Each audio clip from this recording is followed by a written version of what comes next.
আজকে বাজারে গিয়ে এই মোচাটা কিনলাম।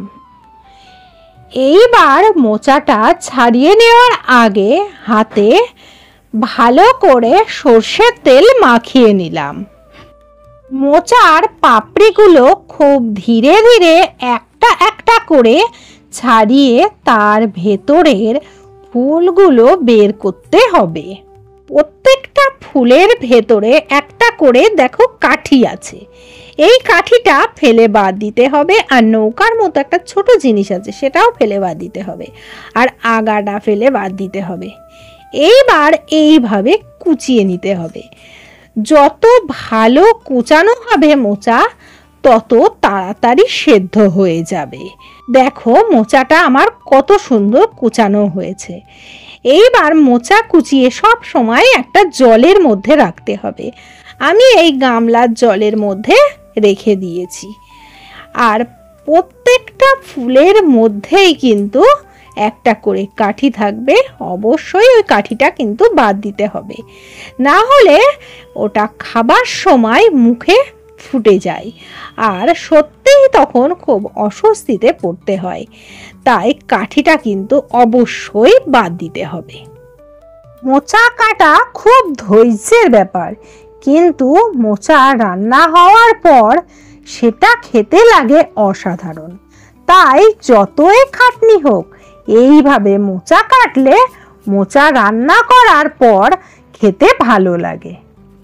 আমি ঠিক যেভাবে মোচাটা কাটা দেখাচ্ছি, ঠিক সেইভাবেই মোচাটার বাইরের পাপড়িগুলো এক এক করে ছাড়িয়ে নিতে হবে।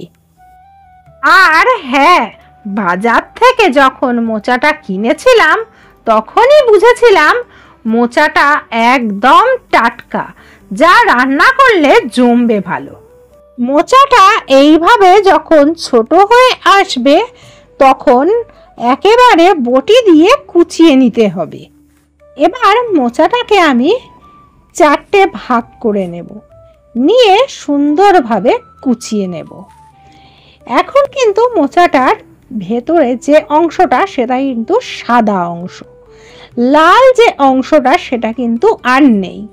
লাল যে পাপড়িগুলো ছিল সেগুলো কিন্তু আমি একে একে খুলে বাদ দিয়ে দিয়েছি। এবার দেখো আমি কিভাবে কোচাচ্ছি। ঠিক এইভাবে তোমরা পুরো মোচাটাকে, সম্পূর্ণ মোচাটাকে কুচিয়ে নেবে। আমি পুরো মোচাটা কেটে এই গামলার জলের মধ্যে দিয়েছি, যাতে মোচাটা পরিষ্কার হয়ে যায়। এরপর বেশ কয়েকবার ধুতে হবে অবশ্যই। এটা হলো মোচা রান্নার প্রথম ধাপ। এর পরের ভিডিওতে মোচা রান্না করার সহজ পদ্ধতি নিয়ে আসছি খুব তাড়াতাড়ি। এইবার মোচাটা আমার সম্পূর্ণ কাটা হয়ে গেছে, দেখো হাতের কি অবস্থা। এবার এই মোচাটাকে আমি সারা রাত জলের মধ্যে ভিজিয়ে রাখবো এবং কাল সকালে আমি এটাকে রান্না করব। তাহলে মোচা রান্নার পরবর্তী ভিডিওটাকে খুব তাড়াতাড়ি পেতে হলে এই সুপর্ণাস কিচেন চ্যানেলটা সাবস্ক্রাইব করতেই হবে।